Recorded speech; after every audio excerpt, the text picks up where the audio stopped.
Salut tout le monde, comment allez-vous? Tout va bien? Je suis Edipo Kléber, architecte. Je veux te parler maintenant de 10 choses. 10 éléments que, en tant qu'architecte, je ne te recommanderais pas d'utiliser chez toi. Je vais être très direct, très pratique ici pour que ce soit facile à comprendre. Allons-y. Le premier, les amis, regardez. Sol poli dans la salle de bain. Jamais, d'accord? Utilise toujours le fini satiné. Laisse-le poli pour le salon, les chambres, la terrasse ou le hall d'entrée. Mais dans la salle de bain, toujours un sol satiné. Tu peux utiliser soit de la céramique, soit du grès cérame, c'est pas un problème. Mais toujours satiné. N'utilise jamais de sol poli dans ta salle de bain, pour des raisons de sécurité. La salle de bain est un lieu où l'on est souvent en contact avec l'eau. Après la douche, certains préfèrent ne pas mettre de tapis et portent des tongs mouillés. Certaines personnes aiment se doucher pieds nus, puis marcher sur un sol poli. Cela ne convient pas, il faut une surface satinée. J'insiste sur ce point. En plus de la salle de bain, dans la buanderie, la cuisine, essayez toujours de mettre un sol satiné. Peu importe si c'est de la céramique ou du grès cérame. Un évier près de la plaque de cuisson. C'est aussi le genre de choses que je ne vous recommande pas chez vous. Laissez l'évier trop près de la plaque de cuisson. Pour des raisons logiques, n'est-ce pas les gars? Non. Imaginez que vous êtes en train de cuisiner là. Vous cuisinez avec vos casseroles sur la plaque de cuisson. Votre plaque de cuisson électrique, à gaz ou à induction. Et l'évier est juste à côté. Vous avez besoin de laver de la vaisselle ou des aliments? L'eau tombe sur votre plaque de cuisson. Justement parce qu'il est trop proche de l'évier.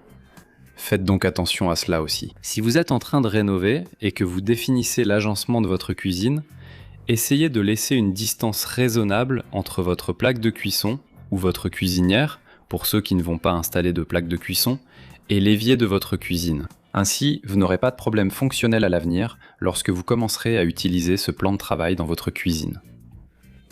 Un comptoir haut dans la cuisine.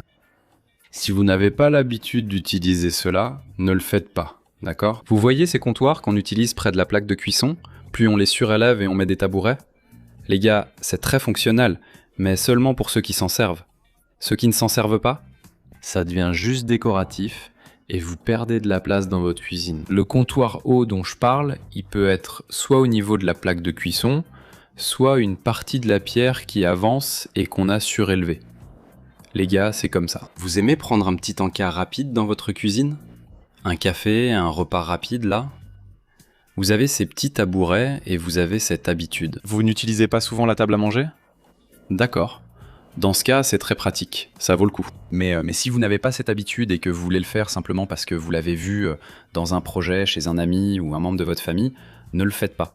Ça va juste rester là comme décoration, vous voyez. Ce plan de travail plus haut là, sur le plan de travail de votre cuisine, près de la plaque de cuisson. C'est une autre recommandation que je te donne. Tu en as l'utilité? Tu as l'habitude de le faire? D'accord, mais si ce n'est pas le cas, ne le fais pas.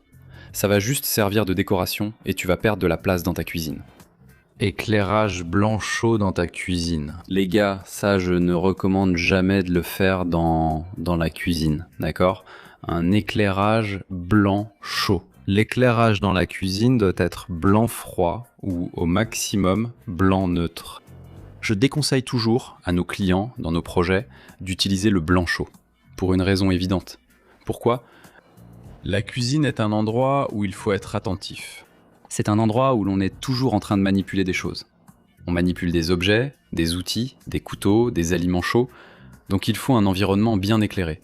Il faut être attentif à tout moment. Donc jamais je ne recommanderais et je ne recommande pas d'utiliser un éclairage blanc chaud dans la cuisine. Toujours du blanc froid. Oui, le blanc froid est très bleuté, ça devient presque bleu. D'accord, blanc neutre, ça va? Mais jamais de blanc chaud. De grande seuil, les gars. Je ne recommanderais jamais que vous utilisiez cela. De grande seuil chez vous, peu importe la pièce. Vous voulez utiliser un seuil? Il n'y a pas d'autre moyen, Ed. Il faut en installer un ici. On sait que dans certains cas, le seuil est indispensable. Utilisez la petite baguette, qui fait 3 ou 4 cm, 5 au maximum, juste l'épaisseur de la porte, d'accord? N'utilisez pas un seuil de la largeur de l'encadrement de votre porte, par exemple, d'accord? Utilisez une petite baguette. Je ne recommande pas, dans mes projets, dans mes chantiers, dans mes rénovations, que nos clients utilisent des seuils, d'accord? Pourquoi? Esthétiquement, c'est très moche, d'accord? Je vais être honnête avec vous. Esthétiquement, c'est moche.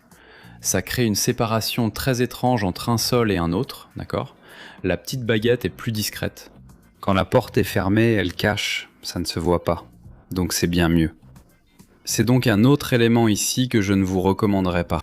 Utilisez de grandes seuils chez vous. Des plaintes hautes, alors que la hauteur sous plafond de votre maison est basse. C'est une autre situation ici, c'est un autre élément que je ne vous recommande pas d'utiliser chez vous lorsque vous avez une faible hauteur sous plafond. Celle-ci aussi, il faut que vous y prêtiez attention. C'est comme j'habite dans un appartement, il fait 2,60 m de hauteur, je vais faire un faux plafond en plâtre, ça va rester à 2,45 m. Plainte de maximum 10 cm, d'accord? Si tu mets une plainte plus grande que ça, elle va prendre trop de place sur ton mur. Une plainte de 20 cm par exemple. Elle va attirer beaucoup plus l'attention qu'elle ne devrait. Elle va prendre beaucoup de place visuellement dans ta décoration et ça ne sera pas joli. D'accord? Donc si tu as une hauteur sous plafond basse dans ton appartement, essaye aussi d'utiliser une plainte basse.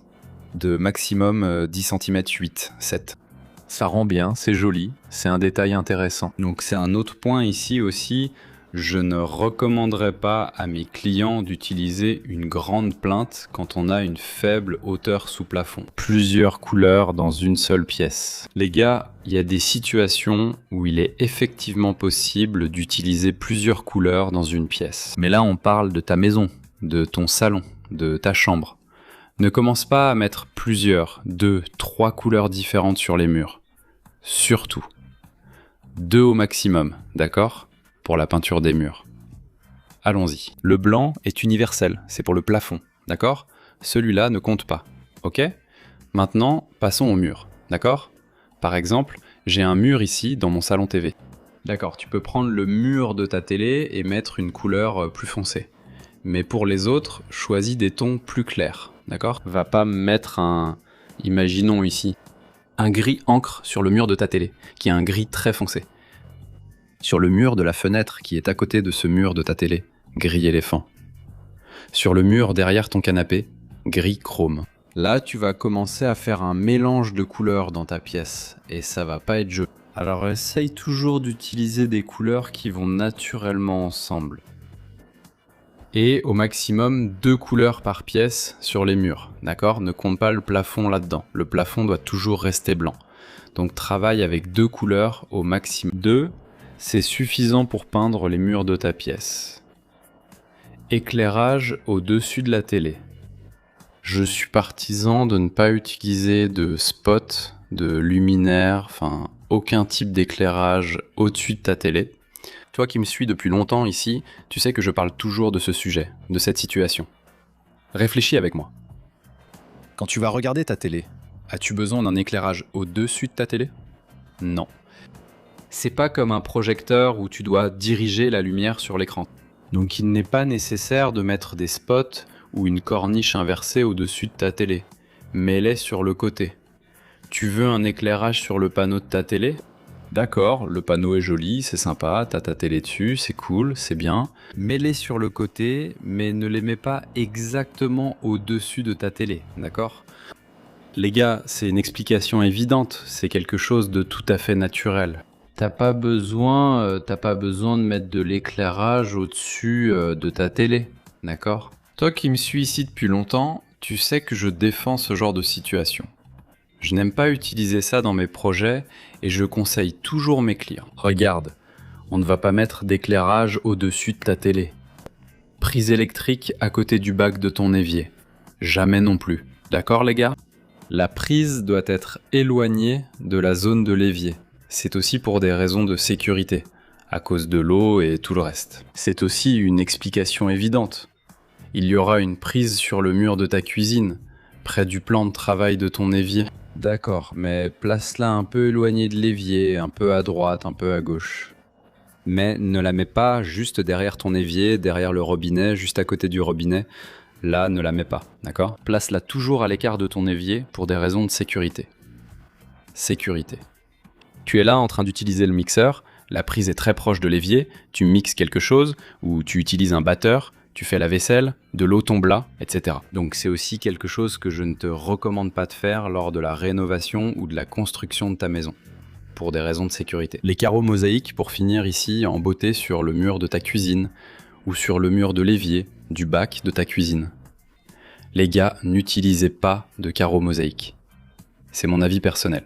Je sais qu'il y a beaucoup de gens qui vont en parler ici et commenter, comme ça a été le cas dans d'autres vidéos quand j'ai abordé ce sujet, cet élément. Mais les gars, réfléchissez avec moi. Il existe aujourd'hui tellement de modèles de grès cérame, beaux, que tu peux utiliser sur le mur derrière ton évier, et ça rend vraiment bien, c'est très joli les gars. Il n'est pas nécessaire d'utiliser la mosaïque. La mosaïque a beaucoup de joints, elle se salit beaucoup, c'est un type de décoration très répétitif. Donc opte pour le grès cérame. Le grès cérame est beau, il est sympa, il est résistant, d'accord? Si jamais tu ne veux pas utiliser de grès cérame, utilise une céramique, mais n'utilise pas de mosaïque. C'est une décoration qui est déjà dépassée pour utiliser le mot juste ici. D'accord les gars? Alors regardez, 10 éléments, 10 choses que je n'utilise pas dans mes projets et que je ne vous recommanderais pas non plus d'utiliser chez vous, d'accord? J'espère que ce contenu va t'aider pour que vous ne fassiez pas d'erreurs, que vous ne fassiez pas de bêtises dans votre rénovation, dans votre construction, après avoir vu avec moi ces 10 éléments que je ne vous recommanderais pas d'utiliser dans vos travaux. D'accord? J'espère que ça vous a plu. Abonnez-vous à notre chaîne si ce n'est pas encore fait, d'accord? Aimez cette vidéo, laissez aussi un like. Et n'oubliez pas que je vous donne rendez-vous dans notre prochaine vidéo. À bientôt.